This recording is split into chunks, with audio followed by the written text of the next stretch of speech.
Karena banyak hari ini kita menjumpai setiap terjadi musibah-musibah yang semacam ini, kita dipaksa oleh media, diseret itu oleh media untuk mencukupkan diri kita membaca setiap peristiwa itu dengan data dan angka. Lalu media itu menjejali pikiran kita. Setiap kita ngelihat TV, bagi yang masih punya TV, dijejali kita itu kemudian dengan sebuah tulisan, ini terjadi karena gesekan lempeng bumi dan terjadi karena kita berada di atas cincin bumi. Kalau kemudian kita memahami bahwasanya setiap peristiwa ditutup dengan kata fenomena alam, anak paling tidak suka dengan kata fenomena alam itu, kemudian ditutup dengan data dan angka, selesai, tidak ada pelajaran. Akhirnya apa? Yang terpikir oleh kita berarti kita harus menciptakan teknologi untuk mengalahkan alam. Itu kan gitu. Kayak orang Jepang itu loh, dikirim gempa itu tidak mikir-mikir dia.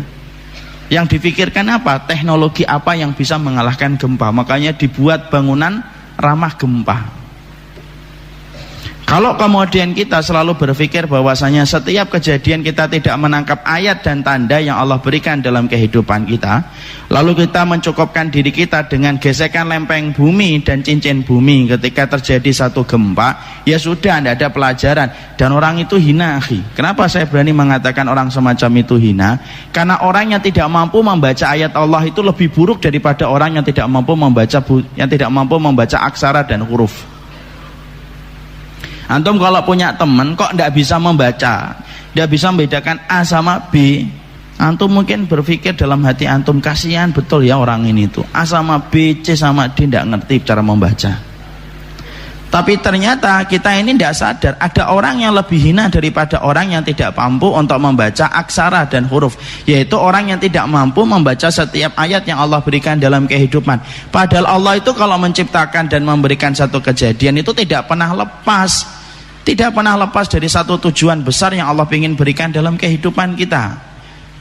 Allah menciptakan kutu di atas rambut, Allah menciptakan nyamuk, Allah menciptakan lalat, itu tidak lepas dari tujuan. Sama, Allah itu kalau sampai kemudian memberikan satu peristiwa yang besar, sampai kemudian kita mendapati peristiwa yang tidak pernah kita jumpai dulu di waktu kita kecil, kita mendapati bagaimana gesekan lempeng bumi yang mengakibatkan gempa, sampai kemudian tanah tidak punya daya rekat kembali, dan kemudian tanah begitu gemburnya sampai semua bangunan itu ditelan oleh tanah ketika tanah tidak memiliki daya tampung untuk memiliki kekuatan menampung rumah di atasnya. Kok sebesar itu masih tidak bisa membaca ayat yang Allah kirimkan kepada kita? Itu bahaya itu. Dan saya khawatir media kalau kemudian menutup dengan kata fenomena alam, selesai itu, akhirnya tidak ada pelajaran yang kita ambil. Itulah yang membedakan kita dengan orang kafir, ikhwan. Orang kafir itu ketika membaca setiap peristiwa, maka membacanya dengan piranti akal tok dia. Oh, ini gesekan lempeng bumi, gesekan adanya gempa di laut, kemudian menyebabkan gelombang besar. Kalau terjadi tsunami itu makanya jangan ke pinggir, ke pantai, tapi justru menengah, karena di tengah itu tidak ada gelombang yang besar sebagaimana di pantai. Itu saja. Makanya kemudian akhirnya hilang kebaikannya. Makanya kemudian akhirnya piranti orang kafir itu hanya membaca dengan data dan angka. Kenapa? Karena orang kafir tidak punya iman, piranti iman untuk membaca setiap ayat yang Allah berikan dalam kehidupan kita. Orang mukmin, antum dan saya, kalau kemudian kita mengakui diri kita adalah orang yang beriman, berarti kita punya dua piranti ketika membaca setiap perkara yang Allah berikan dalam kehidupan kita. Dua piranti itu adalah piranti akal dan piranti iman. Piranti akal untuk menambah keimanan kita, tetapi tidak memisahkan dalam proses keimanan kita. Dan ini penting. Makanya jangan sampai kemudian pemikiran kita itu sama dengan pemikiran orang yang tidak mengenal iman kepada Allah. Sama ini kayak pendidikan anak-anak kita di SD dan SMP kan sama kayak gitu. Coba bapak-bapak, ibu nanti buka itu pelajaran SD dan SMP. Anak kita ditanya, "Nang, gempa itu lindu penyebabnya apa? Kamu pelajari apa di kelas itu?" Maka anak kita nanti pasti ngomong lindu atau gempa itu itu penyebabnya karena gesekan lempeng bumi. Pasti gitu. Pernah nggak ada seorang anak SD gitu kalau ditanya sama bapaknya, gempa dan lindu itu penyebabnya apa nak? Karena dosa-dosa manusia, Bi. Susah. Kalau ada kayak gitu, masya Allah, sini tak kasih hadiah anaknya itu. Antum kan produk sama dengan saya kan, produk SD dan produk SMP dulu kan gitu. Seakan-akan kalau sudah mendapati kata gempa itu ditutup dengan kata gesekan lempeng bumi, sudah selesai di situ. Dia tidak mencari lagi lebih jauh lagi. Apa yang lebih jauh dari itu? Yang lebih jauh dari itu adalah betul, itu gesekan lempeng bumi, itu di atas cincin bumi. Tapi yang kita harus pahami adalah, lo yang menggerakkan siapa? Dan kenapa digerakkan hari ini? Kenapa Allah gerakkan terus menerus? Ada kekuatan besar di balik data dan angka yang tidak difahami oleh orang kafir dan orang yang berdosa. Tapi sesungguhnya kekuatan yang besar itu hanya bisa dibaca sama orang yang beriman kepada Allah dan Rasul. Lah inilah yang menjadikan kita, ayo kita kemudian memahami bagaimana tentang peristiwa ini kita sikapi sebagaimana sikap seorang mukmin. Orang mukmin itu dengan satu isyarat itu faham. Makanya ada sebuah kaidah, al-labib bil isyarati yafham. Orang pintar itu Pak, semakin pintar baca satu isyarat itu faham. Jangan sampai dikasih banyak isyarat itu tidak faham-faham. Antum kalau kemudian ngobrol dengan istri atau suami harus paham isyaratnya. Aduh capek gitu, istrinya harus paham, suaminya minta dipijet. Coba kalau ada suami, aduh capek gitu, istrinya masih megang handphone. Aduh pegel, masih megang handphone. Wah enak banget ya kalau ada yang mijet masih megang handphone. Kira-kira antum jadi suami gimana akhi? Gemes, gregetan gitu, banteng pintu, istrinya baru paham loh kenapa marah gitu, karena dia tidak paham isyarat kita. Sama sebaliknya, istri kemudian sudah memberikan isyarat, aduh makan di rumah kok bosen ya, antum tidak paham kode itu, ya sudah ditambah micin supaya gurih. Ya kan? Kemudian istrinya, sudah banyak kan micin tidak sehat, memang tetap tidak enak kok. Alangkah enaknya kalau kemudian makan di luar ya. Kita masih ini, saya lagi sibuk, tidak paham. Maka antum akan dapati istri antum kemudian mungkin tidak ngajak antum bicara 2 hari. Karena apa? Karena mungkin dia akan sharing sama temannya, masya Allah punya suami tidak paham-paham dengan kode. Itu gitu akhi. Kalau kemudian suami istri saja kalau kemudian mengirimkan kode ternyata kok tidak paham-paham, kita katakan masya Allah suami dan istri macam apa. Loh kita ini kalau tidak paham kode yang Allah berikan lalu kemudian mencukupkan diri kita dengan data dan angka, rusaknya iman itu ketika tidak paham tentang bagaimana menyandarkan seluruh persoalan itu kembalikannya pada Allah. Makanya saya tegasin poin yang pertama, bagi penggemar media-media yang kemudian tidak memiliki pijakan agama yang begitu kuat, pasti kalau setiap ngelihat TV itu selalu yang disuguhi itu data kayak gitu. Tambutan. Makanya dimatikan TV-nya. Dan semoga TV kita rusak insya Allah. Karena sesungguhnya hal semacam itu kurang benar. Dan itu yang bisa mempengaruhi cara berpikir kita. Kalau kemudian kita sudah mengimani bahwasanya gempa itu karena gesekan lempeng bumi, ya bar, udah selesai. Yang difikirkan teknologi, tempat yang lainnya, nanti kemudian tidak merasa bahwasanya di tempatnya itu nanti ada gempa. Kenapa? Alhamdulillah saya tinggal di Kalimantan. Kan gitu.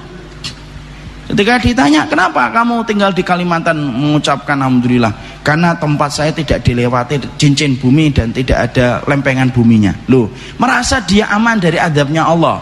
Padahal merasa aman dari azabnya Allah itu tidak ada yang bisa melakukan itu kecuali orang yang merugi. Dimanapun Allah mampu kok kirimkan kok. Makanya lihat Jepang, orang yang banyak muji-muji Jepang itu loh, jangan terlalu banyak muji Jepang. Ya memang Jepang itu orangnya disiplin, orangnya kalau kemudian kita lewat dia hormat, kalau buang sampah dipastikan betul. Tapi ada sesuatu yang lebih parah yang dilakukan orang Jepang. Orang Jepang tidak mengenal Allah, dan semoga Allah memberikan hidayah untuk mereka. Makanya kejadian gempa itu tidak menjadikan mereka mengintrospeksi apakah kesalahan mereka, tapi justru yang mereka lakukan itu apa? Membuat teknologi, membuat bangunan yang ramah gempa. Kenapa? Dalam tanda kutip mereka ingin berdamai dengan gempa. Tidak bisa. Ngelawan ke Allah, tidak menang itu dunia akhirat. Makanya itulah yang kemudian kita pahami yang pertama.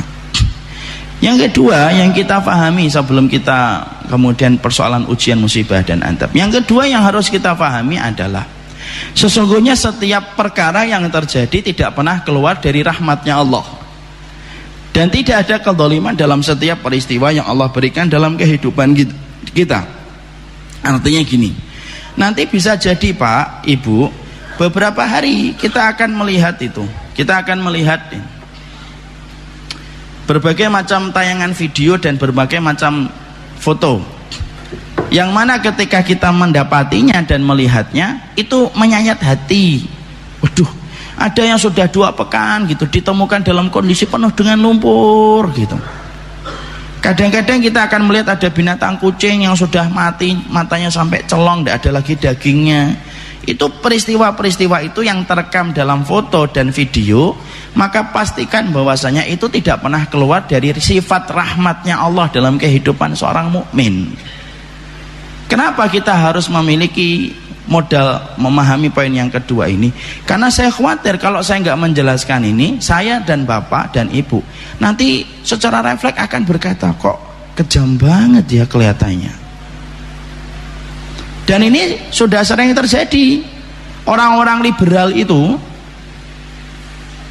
mengeluarkan tulisannya gini, kalau memang dosa itu mengundang adab, berarti Allah itu dendam dan Allah itu pemarah. Coba tulisan orang liberal itu kayak gitu. Coba, sudah ada musibah, lu masih bisa mengatakan kayak gitu.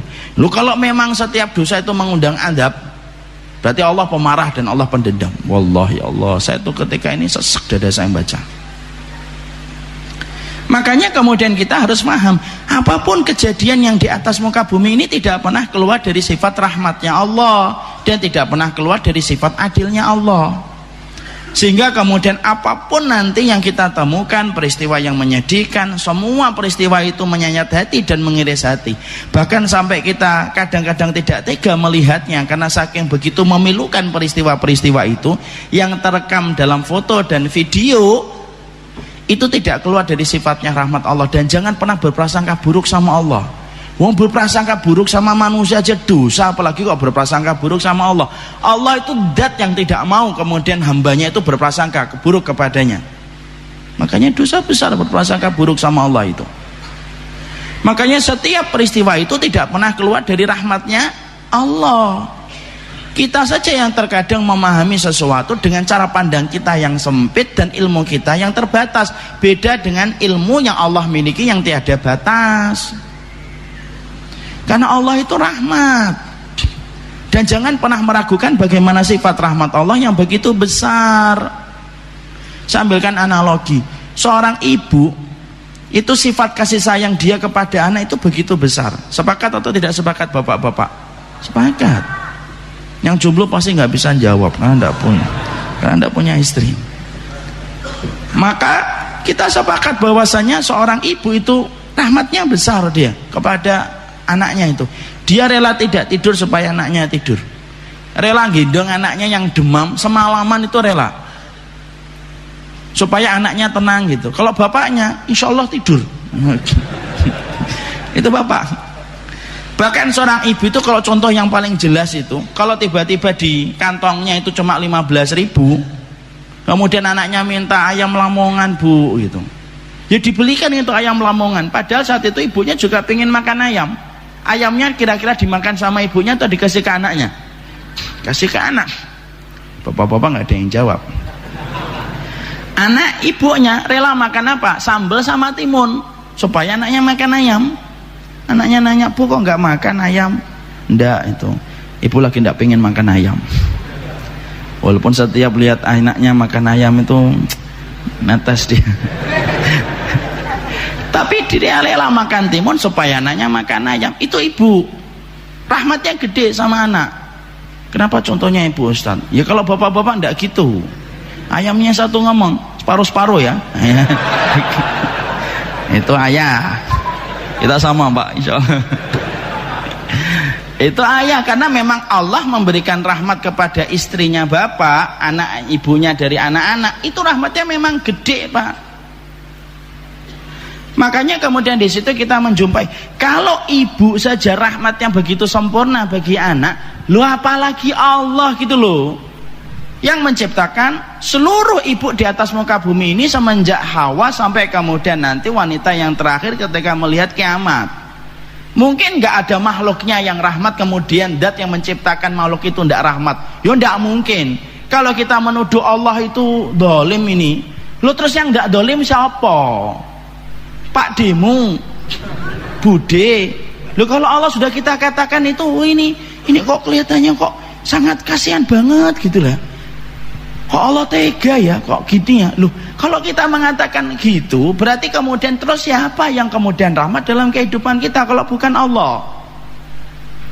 Makanya Allah mengatakan innallaha laisa bidzalami lil abid. Allah itu tidak pernah zalim kok sama manusia kok. Oh, kok kita tiba-tiba ngomong Allah zalim itu? Terus datang dari perkara mana kita bisa mengatakan Allah zalim? Makanya nanti setiap peristiwa, setiap video yang terekam, setiap foto yang kita dapatkan, maka itu tidak pernah keluar dari sifat rahmatnya Allah walaupun itu mengiris hati. Kenapa? Cara pandang kita terhadap masalah itu terbatas, beda dengan cara pandangnya Allah. Kita ambilkan analogi yang gampang, Pak. Kalau ada orang tiba-tiba kakinya terluka, infeksi. Lah infeksi itu karena dia tidak langsung berobat, akhirnya menumpuk-numpuk dan akhirnya infeksi itu membusuk, Pak. Akhirnya apa? Infeksi itu merambat kemana-mana. Dokter berkata kepada pasien, Pak, ini setelah kita cek, Pak, ini harus diamputasi, Pak, karena infeksinya sudah parah. Coba lihat bagaimana memandang amputasi antara dua manusia, antara pasien dengan dokter. Pasien kalau melihat amputasi menyedihkan atau tidak? Menyedihkan. Yang asalnya punya dua kaki harus dipotong satu kaki kok. Yang asalnya bisa main bola, akhirnya dia bisa main bola. Yang biasanya kemudian bisa kemana-mana dengan dua kaki harus dipotong. Kira-kira pasien akan ngomong gimana? Dok, Bok, jangan dipotong kakinya, dok. Saya ini pemain bola. Ya, kalau saya dipotong kakinya siapa yang ngegulin? Karena tim saya itu yang ngegulin cuma saya doang. Contoh. Dia akan berusaha mengatakan kepada dokternya, jangan dipotong, dok. Itu menurut versi pasien. Menurut versi dokter, lo amputasi itu jalan yang terbaik. Kenapa? Lo kalau bapak tidak diamputasi, itu infeksi merambat ke atas. Kalau sudah merambat ke atas, infeksi sampai ke lambung, sampai ke jantung, itu lebih parah dan bisa mengakibatkan kematian. Coba lihat, cara pandang dokter dengan pasien beda atau tidak beda? Beda. Pasien itu melihat amputasi itu sesuatu yang menyedihkan dan buruk, dokter itu justru memandang amputasi itu sesuatu yang baik. Loh, antara dokter dengan pasien aja cara pandangnya beda. Kita dengan Allah itu kadang-kadang kita mikir, ya Allah, sampai saya pernah nemukan tuh kucing, Pak, di Palu itu sampai hitam, dagingnya sudah tidak ada, matanya celong, artinya kedua belah matanya sudah tidak ada. Itu pun menurut kita menyedihkan, tapi bagi Allah itu di situ ada kebaikan, tidak perlu ragu gitu. Makanya jangan sampai kemudian kita terkena pemahaman sebagaimana sekuler gitu loh. Karena Allah itu tidak pendendam dan Allah itu tidak pemarah. Allah itu adil.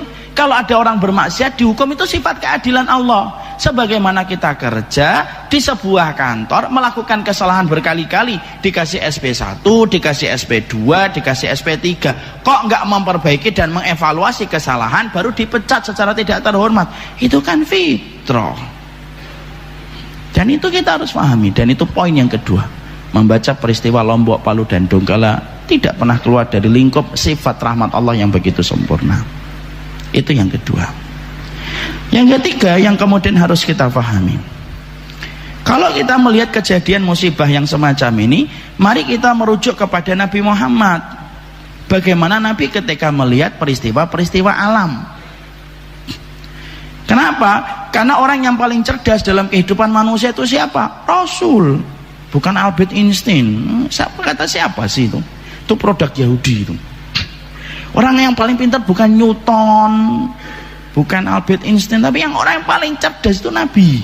Oh, gurunya Allah, pembimbingnya itu langsung malaikat Jibril.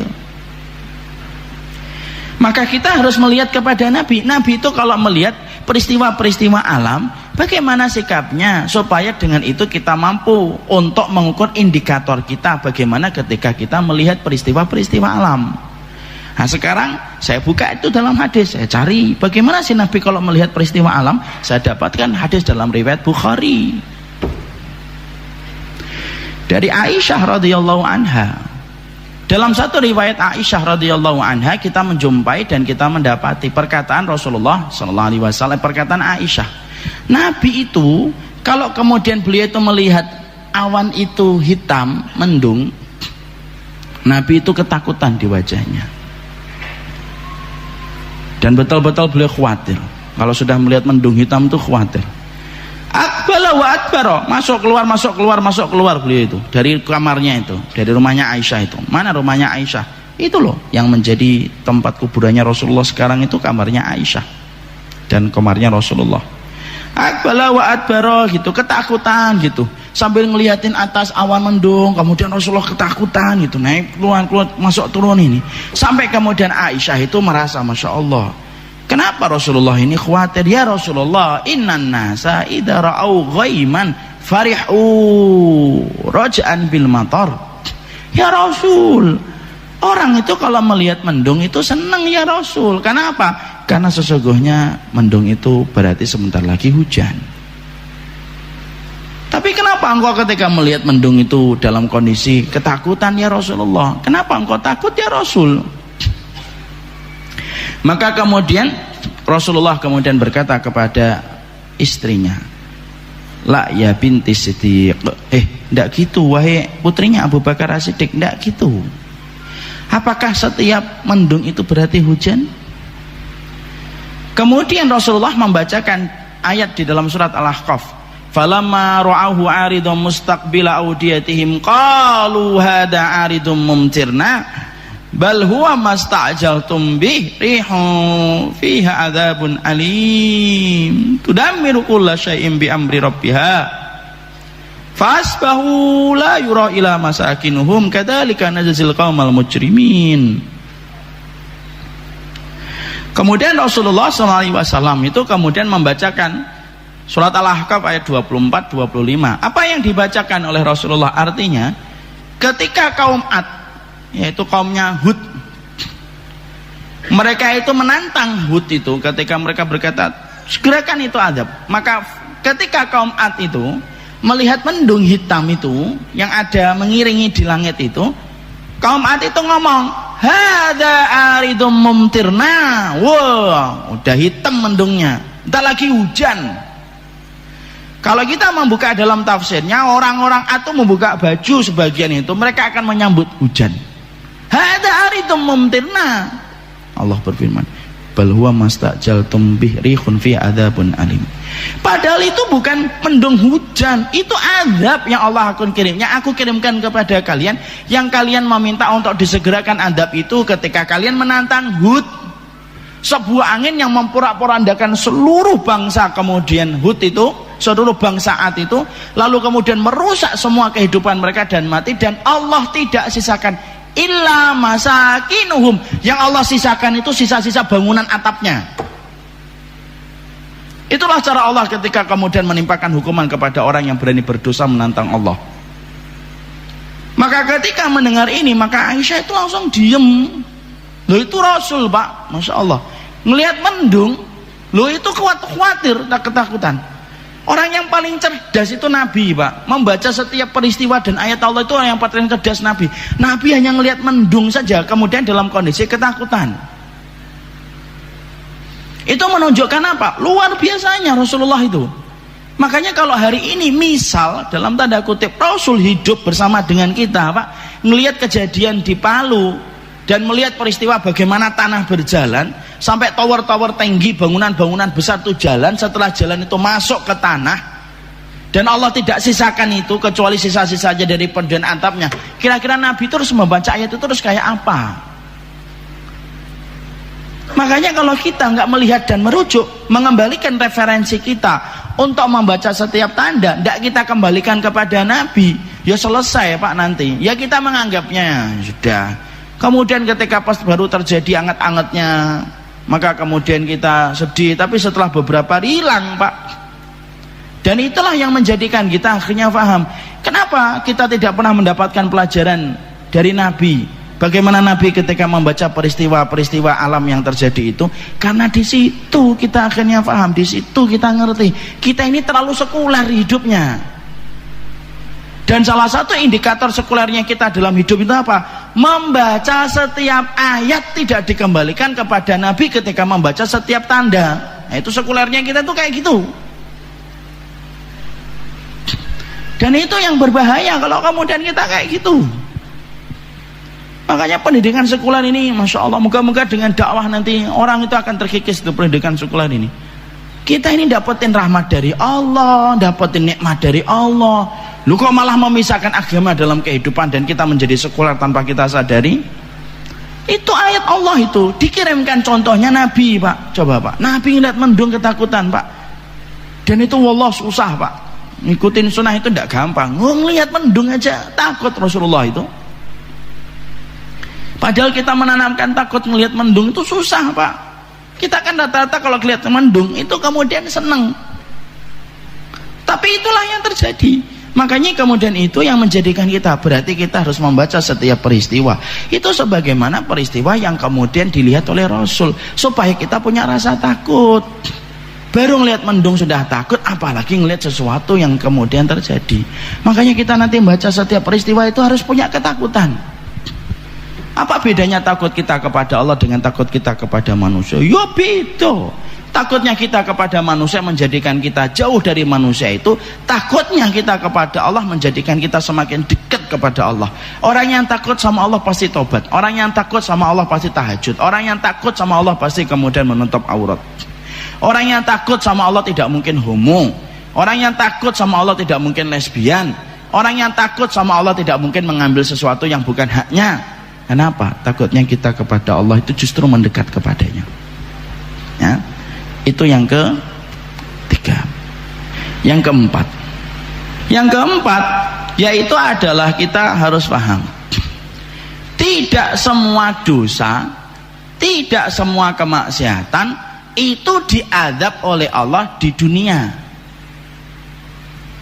Ya, paham ya? Tidak semua maksiat, tidak semua dosa itu diadab oleh Allah di dunia. Kenapa saya ingin menyampaikan tentang ini? Saya ingin menyampaikan tentang tema ini karena ada orang sekuler lagi, liberal dan sekuler itu ngomong di dalam salah satu bahasa Twitternya.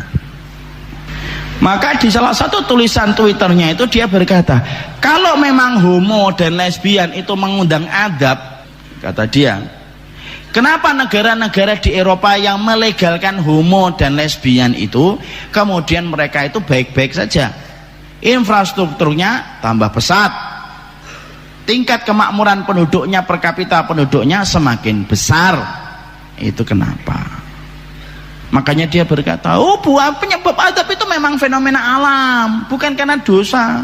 Kalau memang karena dosa, negara-negara Eropa kayak Belanda yang melegalkan homo dan lesbian itu kemudian memang sudah hancur. Nyatanya mereka baik-baik saja, infrastrukturnya tambah bagus. Karena begitulah cara orang kafir ketika memandang hidup. Kenapa? Dunia itu tempatnya mereka. Kalau orang beriman itu tidak memandang itu. Orang beriman itu memandang sesuatu yang lebih jauh daripada itu. Apa? Keselamatan kita di akhirat, karena tempat tinggal kita nanti di akhirat. Maka cara untuk membaca tentang ayat itu, kenapa negara-negara Eropa tidak dirundung dengan azab, tidak ada sebagaimana di Palu dan yang lainnya. Jadi kalau ada yang mengatakan di Palu itu ada kemaksiatan, dia menolak. Enggak, itu memang fenomena alam. Oh kalau maksiat, oh Amerika itu lebih berhak untuk diazab oleh Allah. Judi boleh, booking perempuan legal, minum kemudian khamar boleh, gitu. Cara membacanya gampang. Buka surat Al-An'am 44. Ayo dibuka surat Al-An'am 44. Dilihat ayatnya. Allah menyampaikan pada surat Al-An'am 44, falamma nasu ma dzukiru bihim fatahna alaihim abwaaba kulli syai'in hatta idza farihu bima utu akhadnahum baghtatan fa idahum mublisun. Nah, ini Allah berfirman gini, kalau kami dapati manusia itu sudah lupa peringatan yang kami berikan itu sudah lupa peringatan yang kami berikan. Artinya orang itu bermaksiat terus, lupa terhadap kewajibannya kepada Allah untuk meninggalkan larangan, lupa, namanya nasu.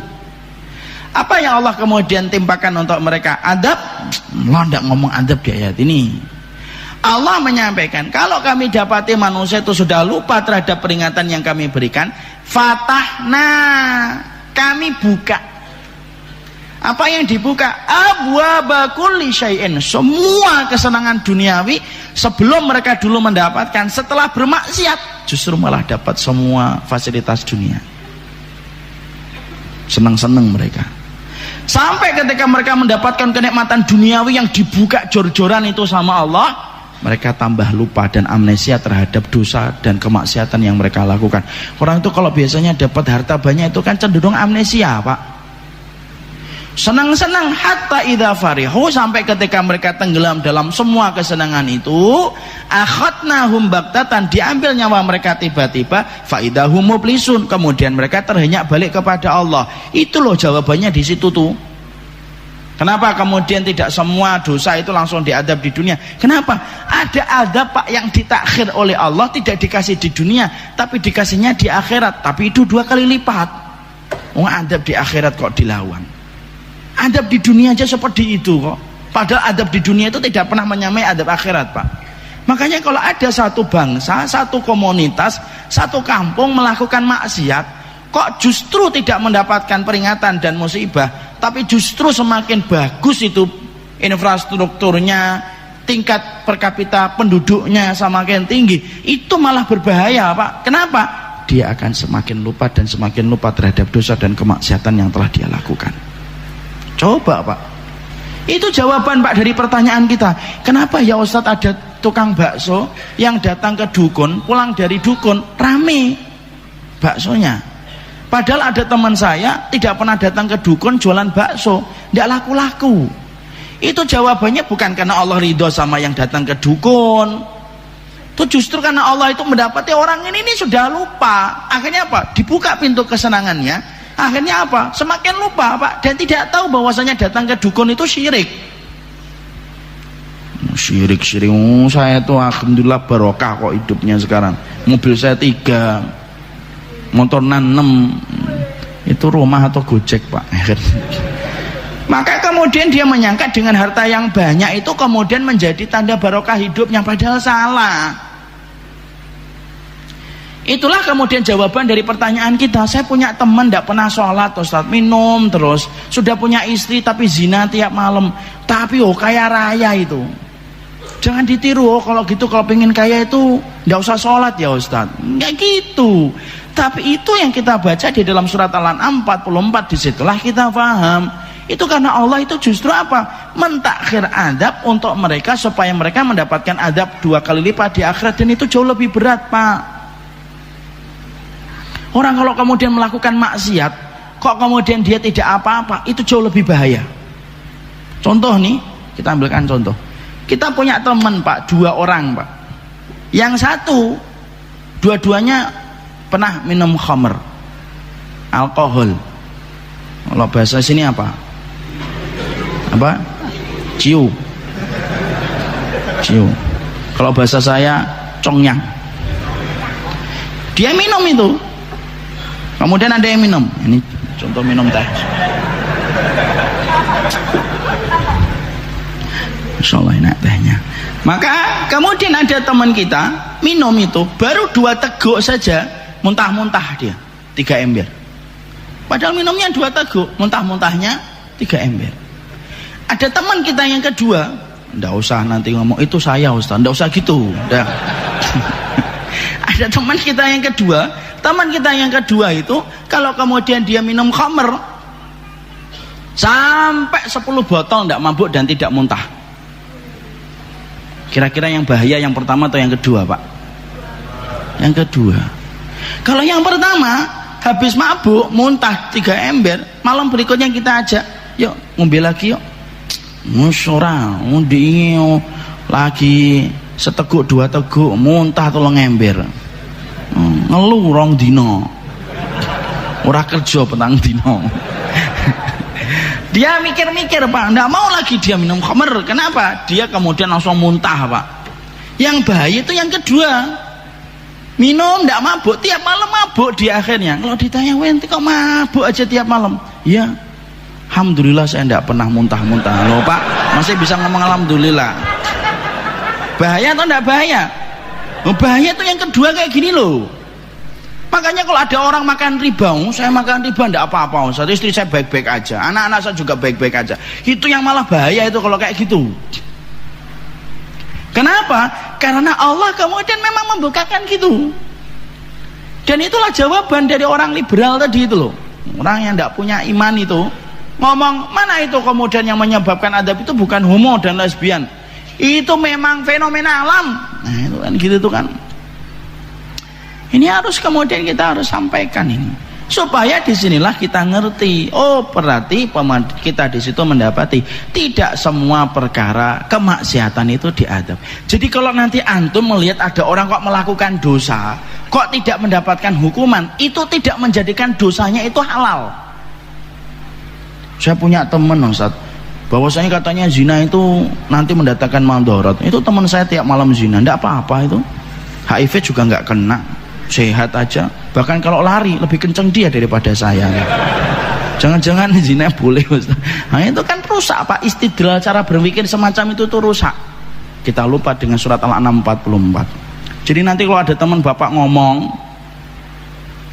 kemudian cerita dia, menurut saya itu dosa itu tidak ada hubungannya dengan adab, karena banyak orang yang melakukan dosa baik-baik aja. Ruqyah Pak orang itu Pak, dengan surat Al-An'am 44 tadi. Sini Mas, saya bacakan surat Al-An'am 44. Emang bisa baca Quran? Ya enggak bisa, artinya aja. Maka itu yang kita harus mengerti. Itu nomor berapa? Nomor 4. Nomor kemudian 5. Di sini kita bahas, kalau gitu Ustaz, antara adab, antara ujian, musibah dan adab. Terus bedanya apa? Terus bagaimana kita korelasikan dengan kejadian di Palu, Lombok dan Donggala? Nah, gini, sebelum kita membahas perbedaan, kita bahas dulu persamaannya. Persamaannya itu Pak, antara adab, antara ujian dan musibah bagi mereka yang masih disisakan hidup. Bagi mereka yang disisakan hidup, itu merupakan titik balik yang Allah berikan kesempatan kepada mereka supaya balik kepada Allah. Ada orang dapat ujian, musibah atau adab, sebenarnya kalau dia masih hidup itu intinya sama, supaya dia balik kepada Allah. Makanya kalau orang sudah dikirimkan adab, ujian dan musibah kok nggak balik sama Allah, nah itu betul-betul orang munafik. Orang munafik itu kata Allah diberikan ujian dalam setahun 2 kali, itu pun tidak mereka baca bahwasanya itu peringatan atas dosa mereka. Ya, contohnya gampang Pak, analoginya Pak. Kita ini kalau mendapati nih, ada orang yang menggali sumur, kita dapati gali sumur dia, kemudian kita dari atas kita ngelemparin itu kemudian uang. Kalau kita lempar uang dari atas 100.000, jatuh ke kakinya. Yang dilakukan penggali sumur apa ketika melihat 100.000 di jempol kakinya? Diambil atau ketakutan Pak? Diambil 100.000, wah lumayan. Lempar lagi Pak, 100.000 Pak. Diambil lagi Pak. Nah Bapak yang ketiga jangan lempar uang, ambil kerikil Pak yang agak gede gitu, incer itu batok kepalanya, diincer itu batok kepalanya, dilemparkan itu, nggak usah pakai tenaga dalam, setengah dalam aja, mak klotak sampai sini Pak. Kira-kira dia akan ngelihat kerikilnya dan ngambil kerikil atau ngelihat ke atas Pak? Mungkin nggak dia ngambil, oh kerikil, nggak ada. Dia akan ngelihat ke atas dia, siapa yang ngelemparin saya? Itu maksudnya Pak, itu analogi Pak, contoh. Kadang-kadang orang itu dikasih nikmat duit, kasih mobil, kasih rumah, rumahnya tingkat dan yang sebagainya, tidak ingat sama Allah. Tapi giliran rumahnya rusak, tidak punya duit, baru ingat, ya Allah, hanya tempatmu, hanya kepadamu kami bergantung. Ketika dikasih mobil bagus-bagus saja, tidak ada masalah, giliran mobilnya mati, ya Allah, kami menyerahkan segala kelemahan diri kami. Tuh kan gitu. Makanya kemudian persamaan antara adab, ujian dan musibah, kalau masih disisakan hidup, maka itu menjadi titik balik manusia kembali kepada Allah. Makanya Bapak pernah dengar ada kisah orang Australia itu namanya Ali Banat. Dulunya banyak dosa, banyak maksiat. Pernah lihat di kisahnya di YouTube? Kalau yang masih muda pasti pernah melihat. Yang sudah beruban pasti tidak tahu Ali Banat. Maka kemudian di YouTube tuh dia miliarder Pak di Australia itu. Maka ketika kemudian dia itu banyak dosanya, banyak maksiatnya, tiba-tiba kemudian Allah kirimkan kepadanya sakit, yaitu kanker stadium lanjut. Apa yang terjadi?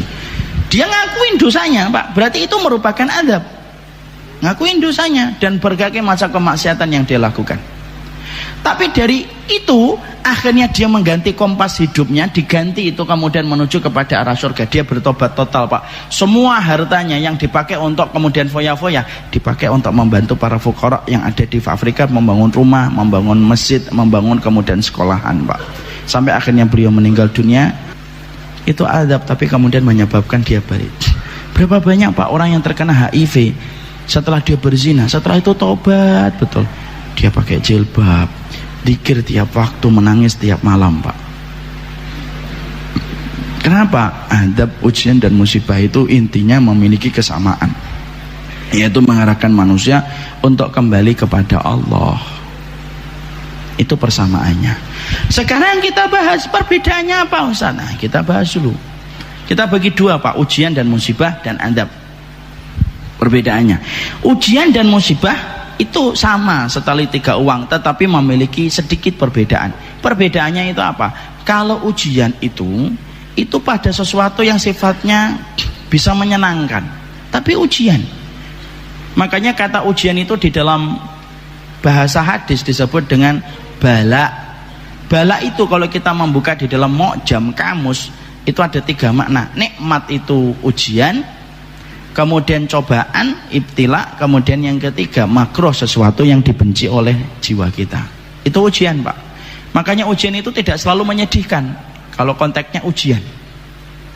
Tapi sesungguhnya ujian itu bisa jadi dalam konteks yang menyenangkan. Contoh, kita punya anak cakep banget Pak. Ujian atau tidak ujian Pak? Ujian. Kita punya harta yang banyak gitu. Ujian atau tidak? Ujian. Kita punya rumah gede, kita mengatakan ini ujian. Tidak kan kita mengatakan ini musibah. Tidak, ini ujian.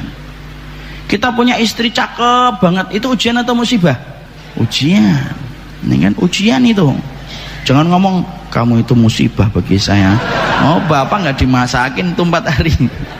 Karena kemudian namanya ujian itu sesuatu yang bisa jadi menyenangkan. Itu ujian Pak. Beda dengan musibah. Musibah itu disebutkan di dalam Al-Quran itu 10 kali dan tidak ada di antara 10 kali ketika Allah mengulang kata musibah kecuali maknanya dari kata musibah itu maknanya satu Pak. Maknanya apa? Maknanya dari kata musibah itu maknanya adalah sesungguhnya musibah itu sesuatu yang dibenci oleh jiwa. Sesuatu yang dibenci oleh jiwa. Kehilangan, sakit, menderita, itu namanya musibah Pak. Dan sesungguhnya ujian dan musibah itu identitas yang ditimpakan kepada orang yang beriman. Itu identitas yang diberikan kepada orang yang beriman. Makanya orang yang beriman itu ujiannya banyak. Inna asyaddan nasi balaan al-anbiya'u fal-anbiya'u tsummal amthalu fal-amthal. Orang yang paling keras ujian dalam hidupnya itu para nabi dan para nabi dan orang-orang yang mengikuti para nabi. Kenapa? Ujian dan musibah itu identik dengan orang yang taat sama Allah Pak. Emang orang kalau beriman itu ujiannya besar Ustaz? Iya, semakin tinggi imannya semakin berat ujiannya. Tapi ingat, pertolongan Allah lebih besar daripada ujian yang Allah berikan. Makanya orang beriman walaupun ujiannya banyak, kenapa kok masih bisa tersenyum?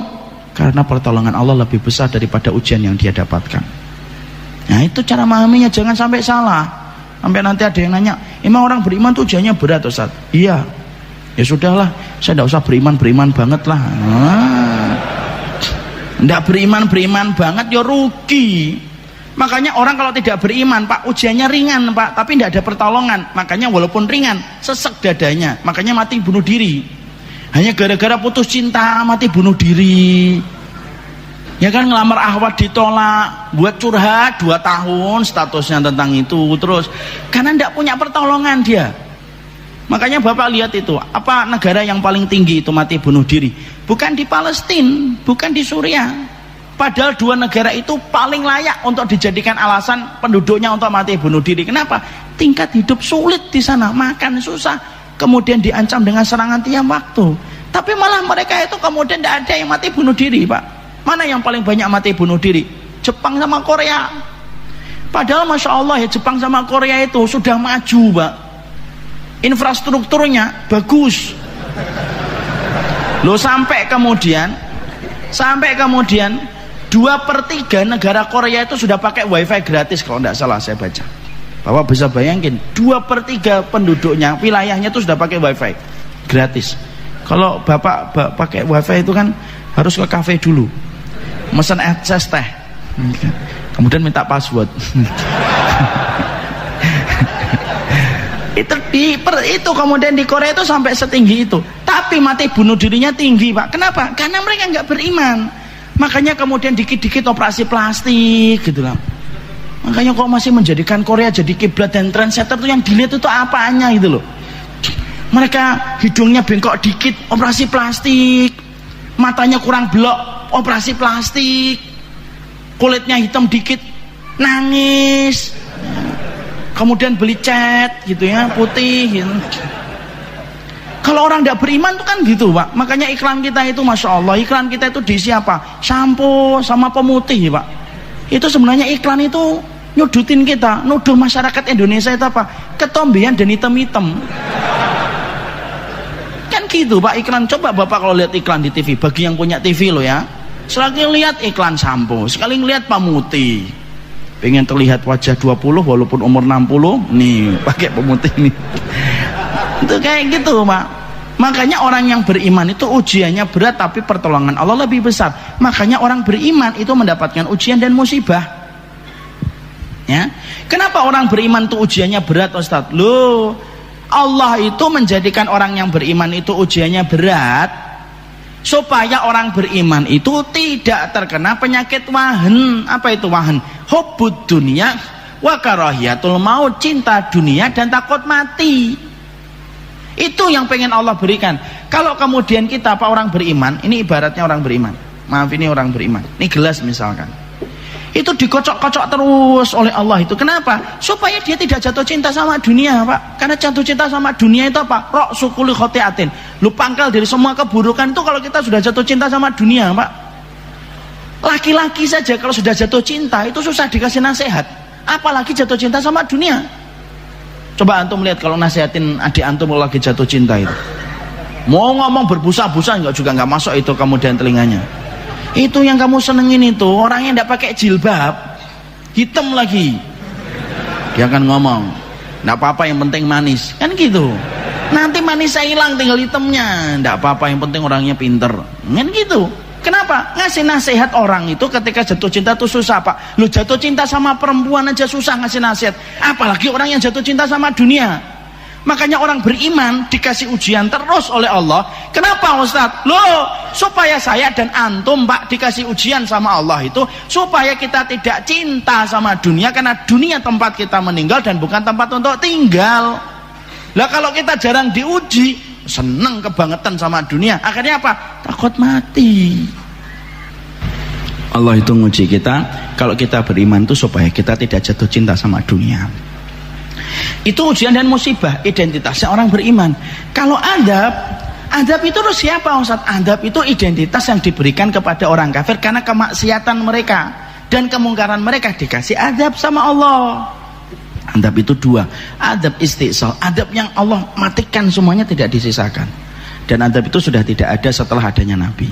Adab yang ada itu apa? Diberikan sisanya, Pak. Ada kasih adab, masih ada yang hidup untuk menjadi peringatan. Itu kemudian itu yang kita pahami.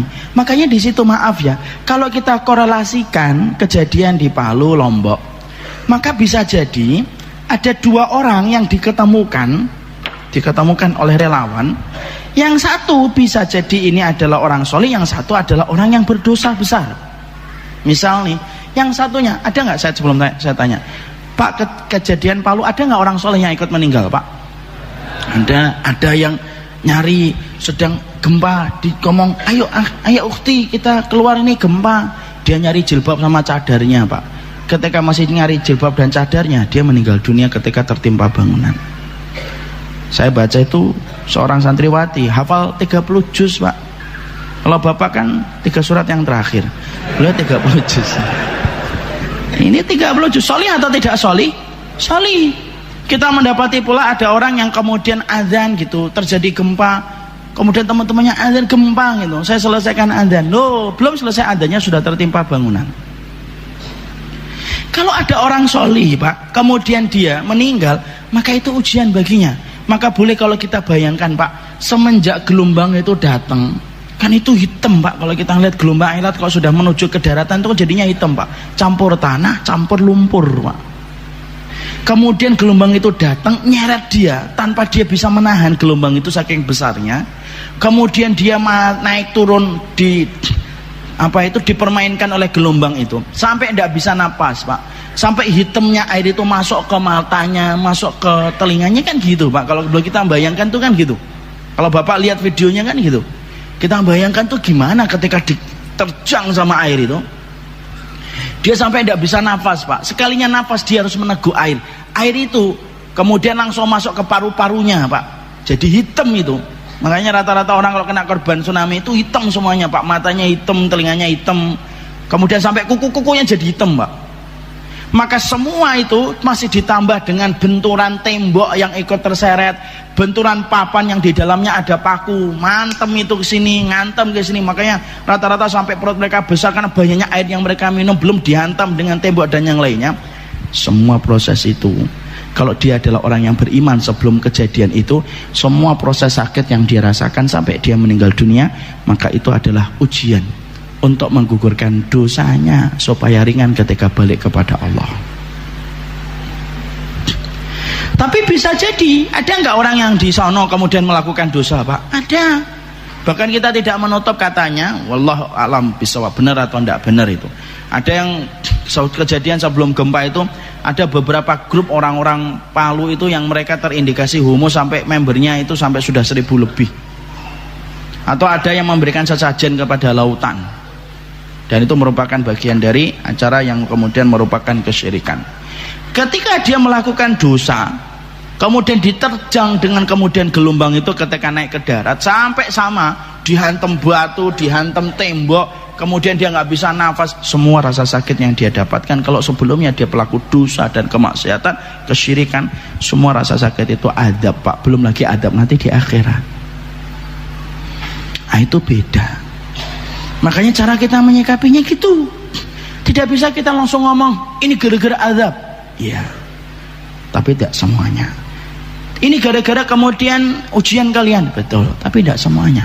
Kalau kita membacanya peristiwa itu dengan cara pandang yang semacam itu kan kita akhirnya enak Pak. Makanya inilah yang menjadikan kita akhirnya paham, Ustadz kenapa ya ada orang solih kok kemudian terkena? Yuh, kan Allah sudah berfirman di dalam surat Al-Anfal 25, wattaqu fitnatan la tusibanna alladziina dzalamu minkum khassah. Takutlah kamu terhadap satu fitnah yang tidak hanya menimpa kepada orang dolim saja, tapi fitnah itu juga menimpa kepada orang solih, tapi orang solihnya diem. Orang solihnya diem ketika kemudian dia itu melihat kemungkaran. Yang namanya gelombang itu kan tidak bisa Pak milih-milih orang Pak. Jalan sud kamu, terus ke kanan, terus ke kiri, terus ke kanan lagi. Oh di sana tidak ada orang, di sana ada orang solih. Oh ke kanan dulu dia muter, tidak bisa Pak. Langsung brek semuanya. Makanya kemudian pernah ditanya kepada Aisyah radhiyallahu anha. Aisyah itu ditanya apa penyebab adab itu? Kenapa Allah kirimkan zilzal, gempa? Maka dijawab sama kemudian Aisyah, idastabahu zina wa syaribul khumur wa darabu bil ma'azif gharallahu fi samaihi faqala lil ard ya ard zalzali tazalzali fa in tabu wa naza'u wa illa uhtimuha alaihim. Makanya kemudian dalam satu riwayat disampaikan Allah itu kalau sudah melihat manusia melakukan 3. 1, menghalalkan zina. Zina aja sudah menyebabkan gempa Pak, apalagi humreng ya. Orang kalau sudah menghalalkan zina. Sekarang kalau zina itu kan, coba lihat Bapak perilaku zina sekarang. Zina itu tidak dilakukan di depan pintu Pak. Di belakang pintu, di depan pintu kan. Orang itu kalau pacaran itu lebih romantis daripada yang sudah nikah.